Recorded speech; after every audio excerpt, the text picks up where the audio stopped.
Starting and owning a business is usually the dream of each and every one of us. But what makes people develop cold feet in starting a business is because they don't know how to go about the whole entire process. You don't know the outcome. You don't know how it's all going to turn out. My name is Jeff K and welcome to Imagine Business. Today we are going to be talking about how to start a business.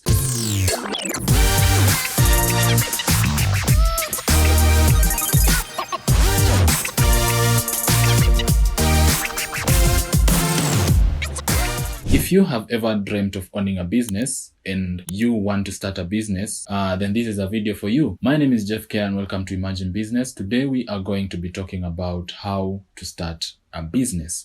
So basically there are several processes there are several procedures that you need to follow when starting a business. Number one, I would say you need to do your research.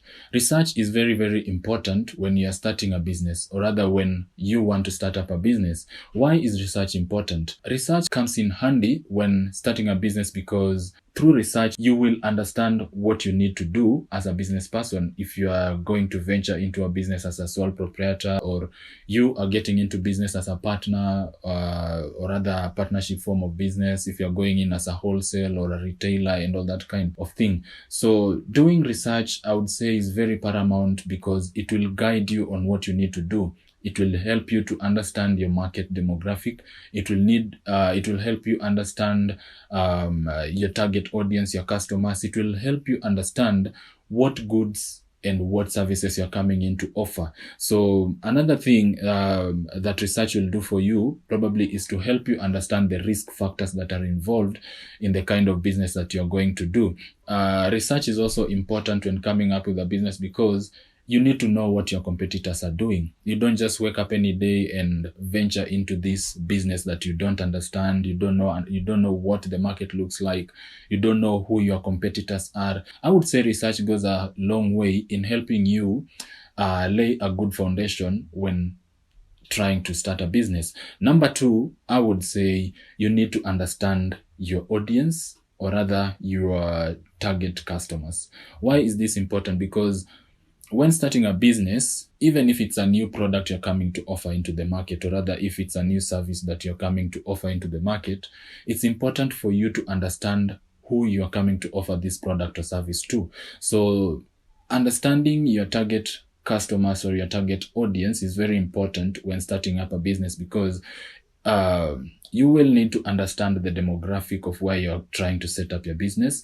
You will need to understand your customers' consumer behavior because at the end of the day, they are the ones who will influence your decision making in your business. So you need to understand, know what their age is, know what their preference is, know about their demographic, know about their income, if possible, because at the end of the day, when you are coming to offer a certain product or a certain service, you will need to know the behavior of this person you're coming to sell to. For instance, what are my needs? What are my demands? So if you understand all these factors, it will guide you on how you will determine, say, the prices of your goods or the prices of the services that you're trying to offer. It will make it easier for you to determine where you're going to set up your business. At the end of the day, be successful because there are factors that you look into and you are able to understand, if I set up my business at a certain location, I'll be able to reap more because I understand the demographics of that place. I understand what the people in that place need.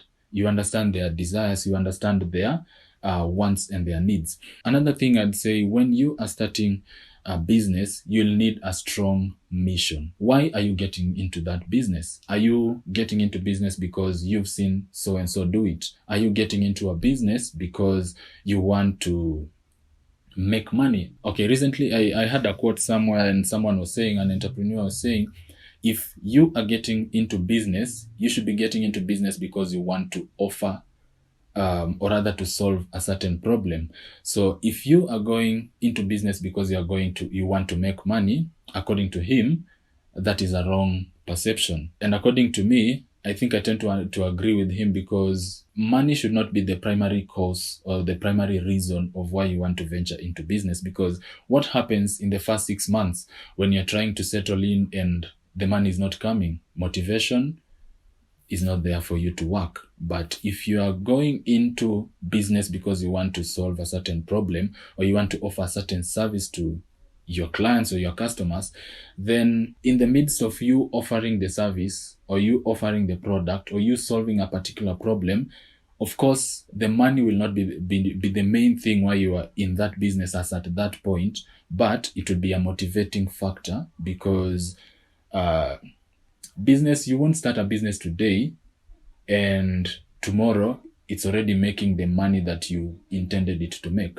You'll need some time for the business to settle in, go through all the process, and finally get to the break-even point before you start making your own money. So I believe having a strong mission will guide you on what type of business you need to start, where you need to start it, how you're going to do about it, what is your motivation factor, most importantly.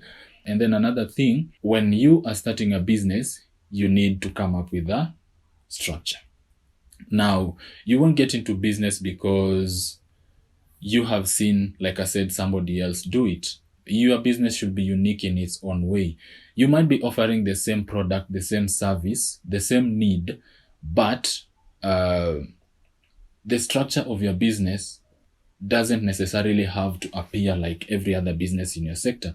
And that is how unique you need to be as a business for people to relate and to keep coming back for your products and for your services, because you're getting into a market that probably is already saturated. People are already operating and offering services and products in a market that you're trying to penetrate or you're trying to get into. So you understanding or rather having a good structure will guide you, first of all, on the type of business that you want to start. Is it a sole proprietor? Is it a partnership? Is it a retail? Is it a wholesale type of business? Or is it a company you're trying to start, say like a limited or a private limited liability company?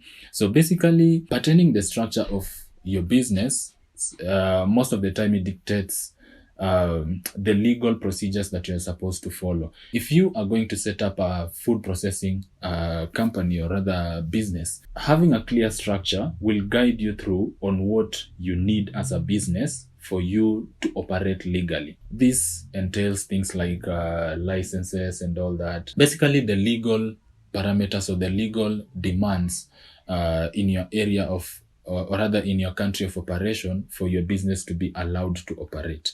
So that is it with structure. Will you need more employees, for instance? How are you going to pay them? How are you going to generally navigate through your business? So when you have a clear structure, it will be a clear guide on what you want to achieve as a business at the end of the day after you start operation. Now, another thing you need to focus on when you are beginning or starting up a business is your source of capital. Now, we all know you can have brilliant ideas, you can have the most amazing idea, but how to put it to life requires capital. In this instance, you need to know the source of your capital. You need to know who is going to fund your business. How are you going to go about it? How will you raise money generally to start up your own business or to start up a business? I will talk about three main things. Number one, savings.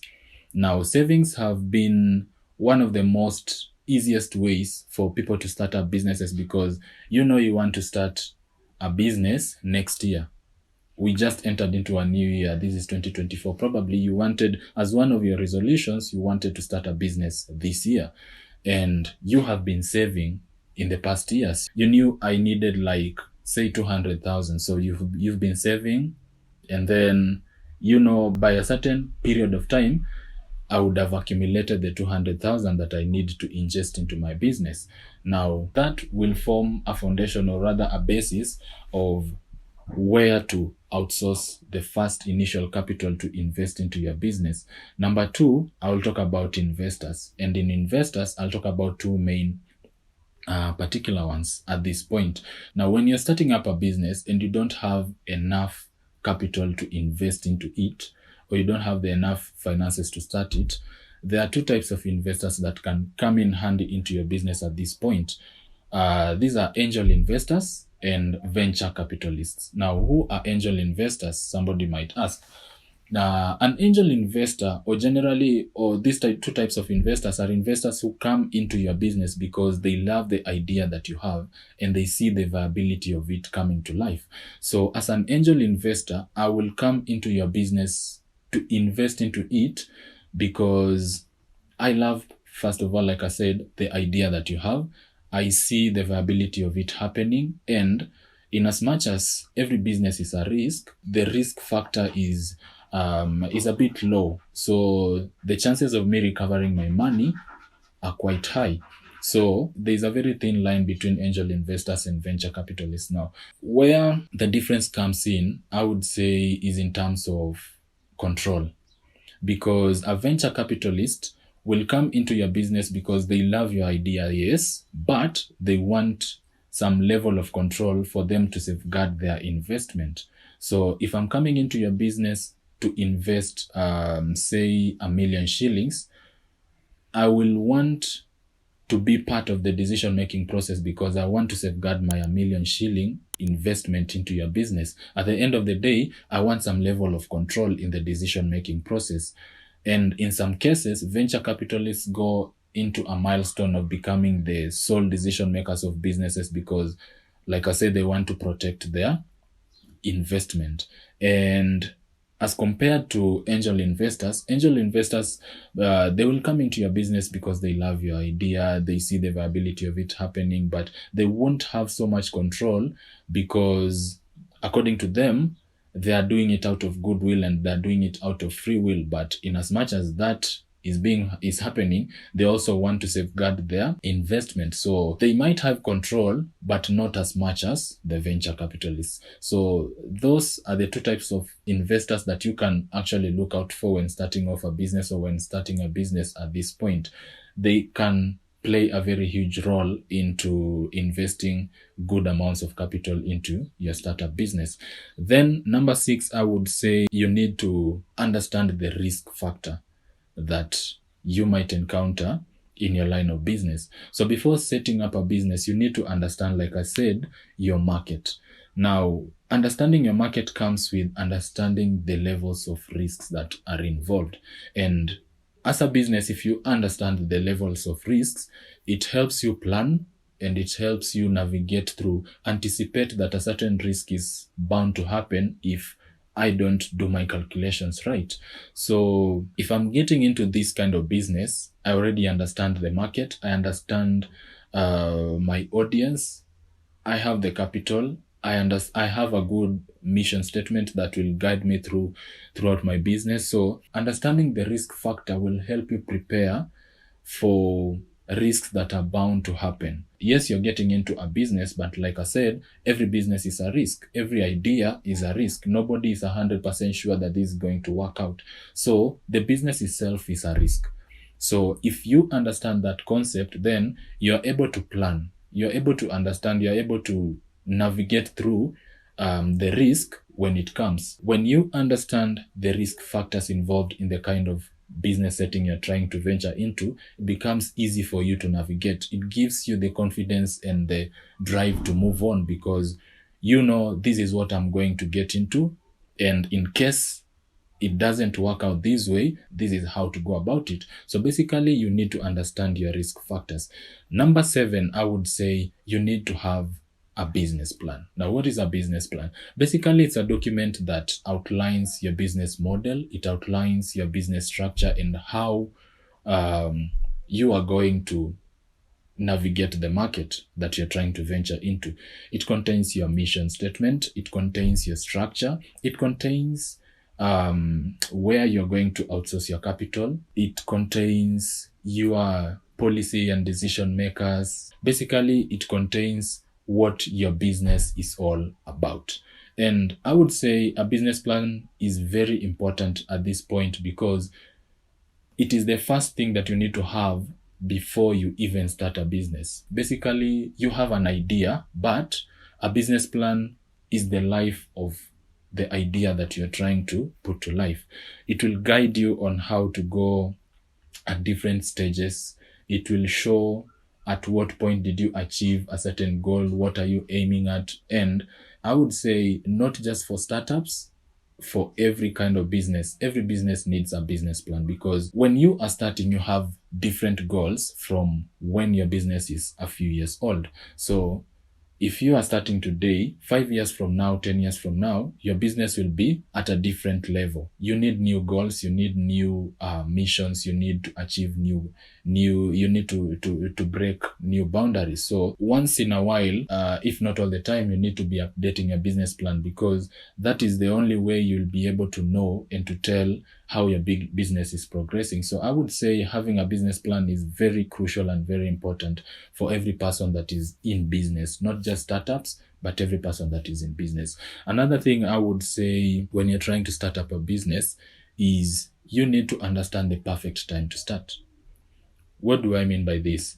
Now, in business, there's a law of demand and supply. When is the right time to get into business? Yes, you have everything safeguarded. You have this idea, you have the source of capital, you have the mission statement, you understand your audience, you understand your market, you understand the risk factors. When is the right time to start?